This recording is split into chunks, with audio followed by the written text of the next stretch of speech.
I want to talk about why there isn't a lot of people in general going into the STEM field, particularly women. You see, the STEM field mostly attracts men. So what professions or fields mostly attract women? You guessed it, it's the social sciences.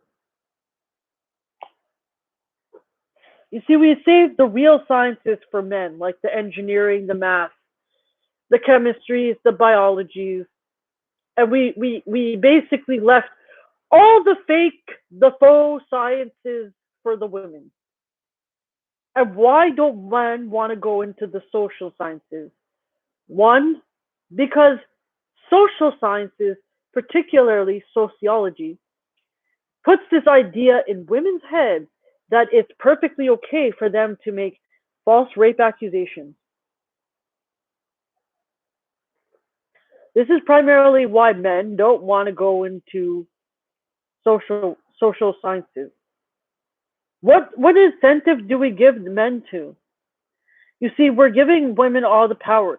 We are brainwashing women with propagandized, indoctrinated bullshit, which has no relation in the real world because academia isn't the real world, you see. What they learn in academia ain't the real world, it's bullshit, and it has no basis in reality. And if you did try this in another workforce other than academia, it would backfire in your face.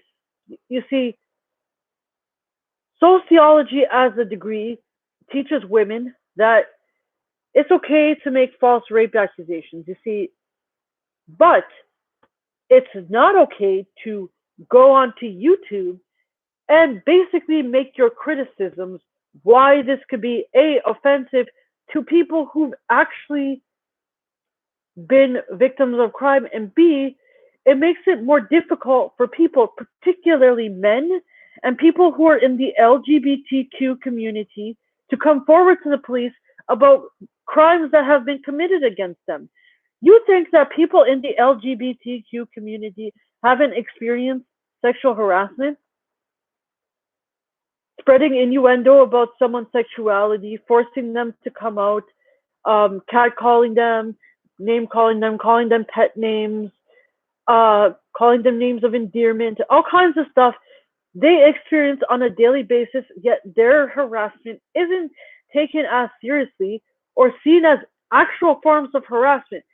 But there forbid a man harassed a woman in a workplace, we have to give the utmost importance to her.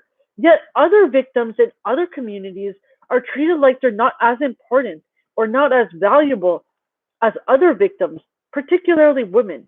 And this is what pisses a lot of people off because we are saying that white men aren't actually the privileged ones here. It's white women who are really the privileged ones here because how can white women get away with falsely accusing all of these men of crimes that they didn't commit? I saw this video of a woman who falsely accused a man and he spent 4 years in prison for a crime he didn't commit. You see, in the justice system, you are supposed to prove without a reasonable doubt that what you're saying is true. Yet they didn't. They took her word against his and they stuck with her word. Meanwhile, she lied about everything. So in reality, it's not white men who are privileged here, it's white women. How is it that women can get away with falsely accusing men of crimes they didn't commit, and yet they get away with it scot free?